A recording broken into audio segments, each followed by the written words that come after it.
Hey Michael, Professor Sebastian, I just want to give you some feedback on your exam one. Um, Rather than just sending you written feedback, I think it's good that I talk you through it as well. So, um, first of all, before I reviewed your exam, my math lab scoring had you at 24 out of 30 or 80%. Of course, my math lab doesn't do anything to look for partial credit, et cetera. So, um, after my review, just I'm sure you want the important news first. You ended up with a score of 90.57%. And that leaves your current overall percentage grade. Now I'm making this video on Saturday, July 25th. So that's just a snapshot right now of 94.51%, which of course is a solid A. Good job. You're doing great work. All right. So real quick, just feedback on what you did miss in the exam. So first of all, on problem three, you had the increasing and decreasing. So you got the right graph. Okay.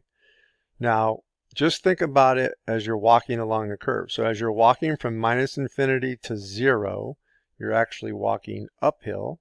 So that would be increasing. So increasing should be minus infinity to 0. You switch that to 0 to infinity, which is the decreasing portion. So somehow you got these backwards, and I'm kind of giving you some benefit of the doubt that you just read these quick and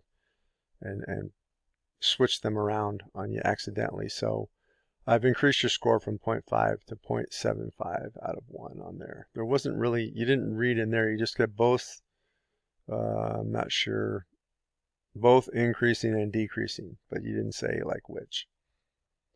All right, number 6.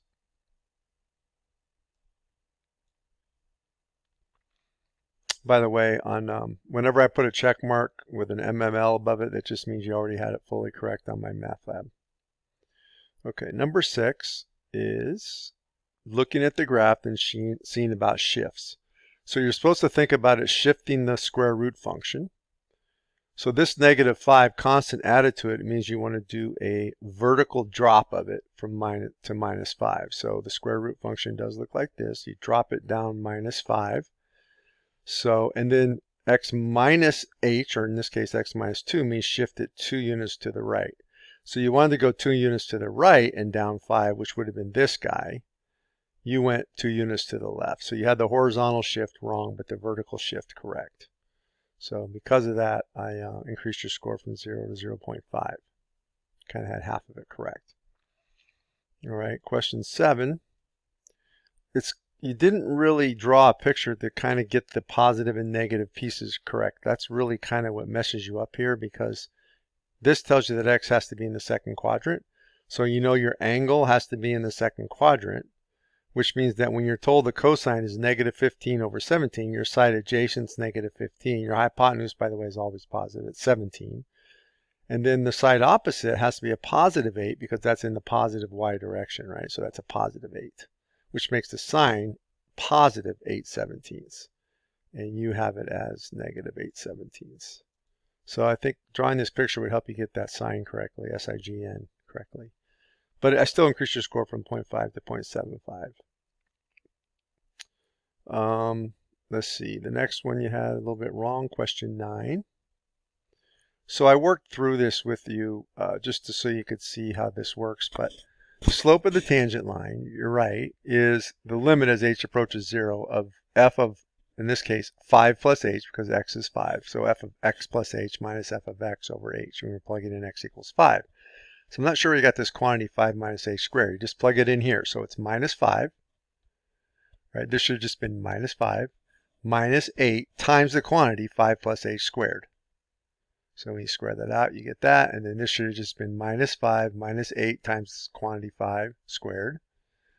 So you get -205 here. When you simplify this side, you get a -205 minus 80h minus 8h squared.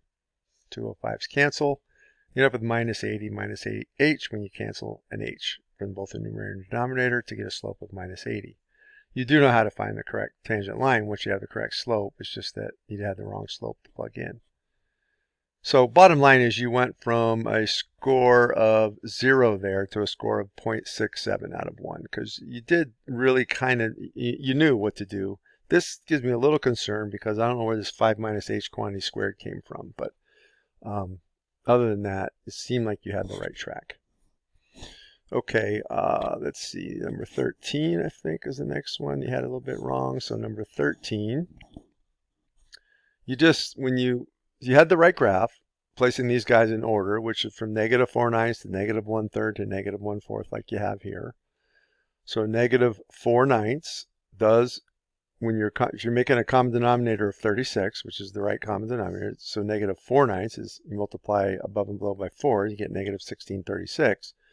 Now, -1/3, to get the denominator to be 36, you multiply by 12. So you multiply the numerator by 12. It should have been -1236, and you had, what in there? 9, I think. And then you had the -12 here. It's like you had them backwards or something, because this one should have been -936, right? The -1/4 you multiply by 9. Both the numerator and denominator get -936. So the distance between -1636 and -1236 is 436, which is 1/9. But that's farther than the distance between 1236 and 936, which is 1/12. So that's your answer for delta, 1/12. I still did increase your score from 0.5 to 0.75 out of 1 because you did understand to look at those two differences, I think, in your work. So you're on the right track. Okay, the next problem you got anything wrong with was 19.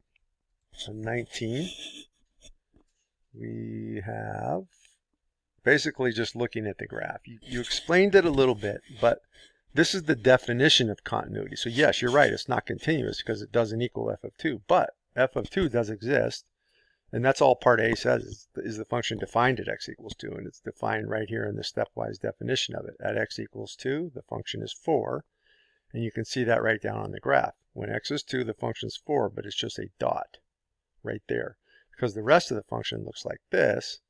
As we're getting closer and closer to 2, it looks like the function is going to 2, but it doesn't. Right there, right at 2, it jumps up to 4, and then jumps right back down and keeps going. So that's discontinuous there. So I didn't increase your score there because you needed to see that it was defined at x equals 2. The next one is 21, that you missed anything on. So you evaluated the cosecant of pi over 6 incorrectly. The way I like to think of cosecant, it's 1 over sine. So sine of pi over 6 is 1/2. So 1 over 1/2 is 2. So the cosecant of pi over 6 is 2, not 1. So when you square it, it's 4. Tangent of pi over 6 is 1 over root 3. So you get 1 over root 3 times 12 root 3. The root 3's cancel, you get 12. So 4 plus 12. Square root of 4 plus 12, 16. Square root of 16 is 4. You forgot the square root sign when you were looking at it too. But I did increase your score from 0 to 0.5. You talked about it being continuous, and that's why we could just evaluate it, plugging in pi over 6. And you had, you had some good work here as far as evaluating it, but you had the cosecant of pi over 6 wrong. So I went from 0 to 0.5 out of 1.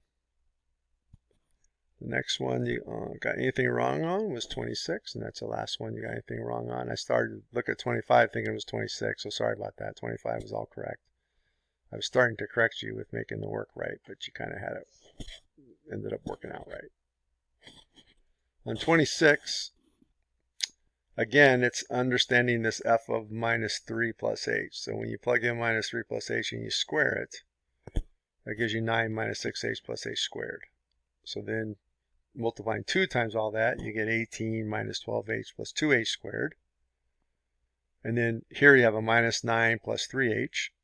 And then you got your -9 from plugging in the x equals -3 into the function. So simplifying all that, you should end up with